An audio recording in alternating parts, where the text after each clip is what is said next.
Ugh, you know what? It's not my job to educate you. There's like so many sources out there. Why don't you just go and search for yourself? So, this is a regular thing that happens. And I kind of agree. Yeah, in many cases, it's not your job to educate me. But at the same point, don't expect me or anybody else to actually believe what you're saying or actually act on what you're saying, depending on what the situation is. Because there's one thing if you're just making a statement, like for instance, I say, I am the most oppressed human being in the world. Okay, I just make that statement. You don't have to believe me, but you also don't have to act on it. Now, if I say I am the most oppressed human being in the world, therefore, you need to go to my merchandise store right now and purchase something so I can actually be less oppressed because you've had something to do historically with my oppression. So it's not even just, hey, I have some pretty decent designs that you'd want to buy, but no, you have to. You are actually obligated to do this.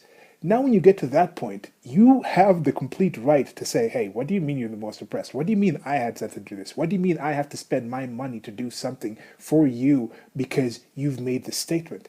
In that position, it is up to me to convince you that my statement is actually correct.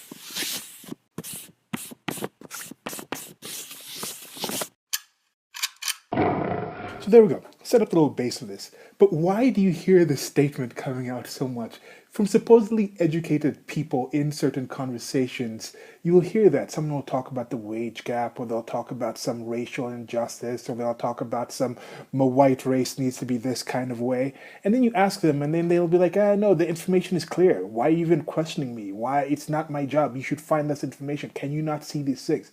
Less so in the whole white race thing, because of the white nationalists, they normally willing to go into a whole bunch of reasons, which I don't necessarily all agree with, about why you need this kind of white nationalist, because I can't even define the term white to begin with in most cases. But anyway, coming back to the thing, the wage gap. You hear this a lot with like feminists that say, it's not my job to educate you. I don't have to educate. I don't have to educate you. I can't believe I, as a feminist, have to educate you to do this and this and this and that and that and that. No, listen, it's not your job to do that. I agree. But if you're making statements for people to actually do things, people have to actually have some reasons to do those things.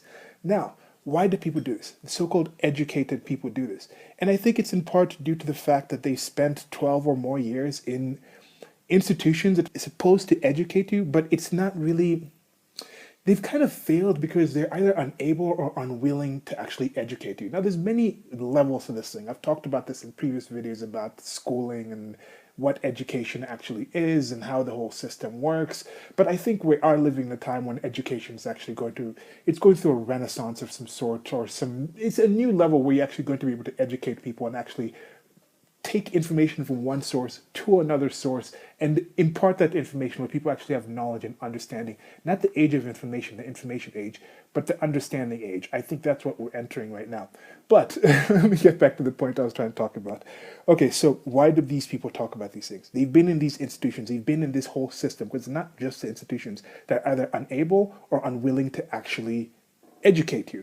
So you're in these places and the teachers are not able to actually partake or impart the information in the right way. They have certain kind of ideas where it's like, we have to teach in this certain way. They can't admit to being wrong. You're not really allowed to have an interactive process in this way. It's kind of rote memorization. It's just listen and believe what the teacher is saying. If you point out something wrong, the teacher, you can get detention, you can get censured for it, and that kind of situation. So have been in that environment, and they're in the situation where if you are in a position of authority, it doesn't come from actually explaining something, it's just there. And they've been taught that this system of me as an authority saying something to you as somebody who's not an authority, the teachers had a more lived experience, they're older and whatnot, they have that kind of seniority figure, they have power over you, and etc. You're supposed to just do what the teachers say. The teacher doesn't have to explain why the teacher's saying that. The teacher doesn't have to actually go into full details of why it is.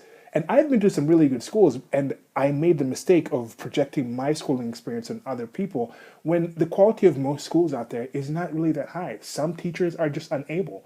Some teachers may want to teach in a certain way, but they have to follow a certain syllabus. They can't really adjust to the amount of students there who have different needs and learning and things like that. And that happens. So people are used to education not being in that mode where it's an interactive thing where somebody can ask a question back. You can kind of have this back and forth. Are you right? Are you wrong? The proof, the logic, and all that thing in it. They're not used to that. Now, another thing that I just thought of was with a parental situation.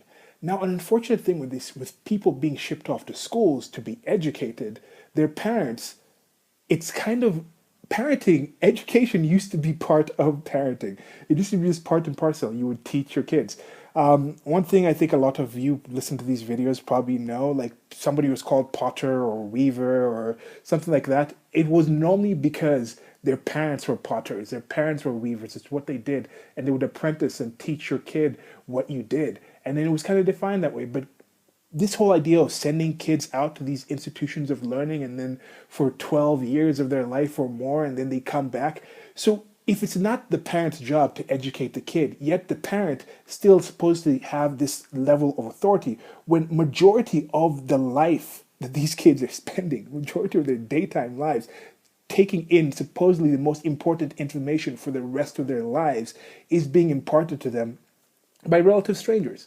I mean, yeah, you get to know your teachers, but these teachers can come in and out. These are people who are just, their interests are not necessarily aligned with the student necessarily in the same way as maybe a parent would be. But then now you're saying, okay, a parent can really care for a kid, but at the same point, it's not the parent's job to educate that kid. Now, on to the last thing here with the whole teacher situation. Is it, let's say, a public school teacher's actual job to educate the children? And I would say arguably not quite. Because when you have a job, whoever is paying you directly or even almost indirectly, but mostly whoever signs the checks is the person you are working for. You're the person, you're trying to get this person who's signing your checks to keep signing you checks. Now, there are different situations where that person might say, I will keep signing your checks if you do X, Y, Z. So technically part of your job is doing X, Y, Z, but maintaining the checks is the key thing. If that person who's writing the checks all of a sudden says, you don't have to do X, Y, Z anymore, now you have to do QPR, you're going to switch to QPR. Even if the thing that was being involved in XYZ is put at a loss for it, is hurt by it, you'll still switch to QPR because the main point of your job is to get that paycheck. So when you have this situation where you have public school teachers, I have tried teaching. It was at a private public institution. I have some friends who are teachers who get back and forth in some of these conversations. They understand I'm not talking, not all teachers. Yeah, a lot of teachers, great teachers.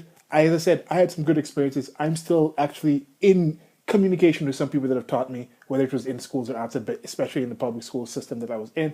But coming back to my point here, what I'm trying to say is these people are not necessarily being paid directly. I saw this protest of Colorado school teachers. It's a Democratic area again. There's a lot of issues in Democratic areas in this kind of situation. Anyway, the Colorado School Union, they were getting out and they're saying teachers can't plan ahead of time because they have a pay system that's tied to incentives. They have a pay system that's tied to these things. So they can't tell, like in this year, I might get my base salary of $2,000 a month. And then it's tied to different incentives to, it can get me up to $4,000 a month. But if my school or my region or myself doesn't really achieve these kind of incentives, we don't achieve enough kids graduating, enough kids scoring this high in this thing, then we won't be able to actually get this money. So I can't necessarily plan. But this is a tied to incentives. If those incentives are like, how many of your kids are actually graduating college? How many of your kids are actually employed? How many of your kids are actually passing whichever standardized test or whichever kind of testing system that we can say that, yes, these kids have actually gotten that information? How many of your kids are actually writing teacher evaluations and are positive? Then we're going to give you this kind of incentive. If that was tied, then you'd be like, yes, their job is to educate the children. But even the teachers themselves in this kind of situation, they're like, no, our job is to be here and babysit pretty much. Because they're like, we're doing that anyway, so we should have a guaranteed amount of salary that's higher, that's pegged to this level because we are still here. You're still sending kids here, in many cases, ever increasingly number of kids. So it's just like, if you are simply babysitting, it's normally like, hey, if there's more children here, it doesn't matter, as long as those children get back to you without being like abused, then if you increase the number of children, I should have higher pay. I should have a set pay. But if your education, if it's an education thing, and if it's like, look, the kids are there to learn, then it's completely okay to tie in that incentive system to learning. Okay, so that's it for now. Let me know what you guys think about this. Have you said that yourself? When's the last time you've been in a conversation with somebody like, oh, I don't think it's my job to educate you? In my situation, if I'm like, you're not actually asking anybody else to do anything due to that thing, then whatever. You don't have to educate. Yeah, you just make a statement. A statement is a statement. Anybody can have a statement and just make a statement without needing to back it up. But if your statement is also encouraging or requesting or demanding actions from other people, then any of the people involved in that kind of demand should have an expectation for you to educate them on the veracity of what the H you're saying. Goodbye. Now, as I mentioned at the start of the video, I do have some merchandise. That wasn't just for the video, but some merchandise, some on the screen right now.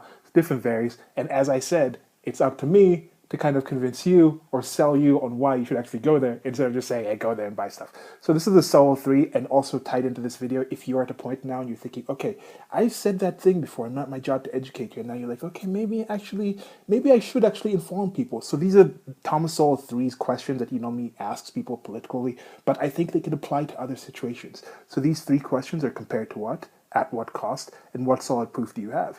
Now with these 3 questions, that's something that you can actually think of before you go out and you want to convince somebody to do what you do or believe what you believe or act in a certain way different from the way they act, accept something to be a reality. Kind of think of these 3 things. If you can get 2 or 3 of them, I think that's pretty positive. That's a good start. And now also, if you're in a situation and you find somebody who's making you or asking you, requesting something from you, that's something to do. You say, compared to what? Like, okay, you claiming this is a situation, this is a negative situation, that this is something we have to do today because it's so bad, it's such a national emergency or something like that. You say compared to what? Compared to what time when it wasn't an emergency, or compared to what time in the future where it's going to be actually fixed. So at what cost? That's another thing. Okay, now I have to rectify this problem. You've said, okay, yes, you've pointed out that this actually is a problem, that it has come to this point. And you say, okay, well, what cost? What's it going to take me to do it? What's it going to cost you to actually continue doing this kind of situation?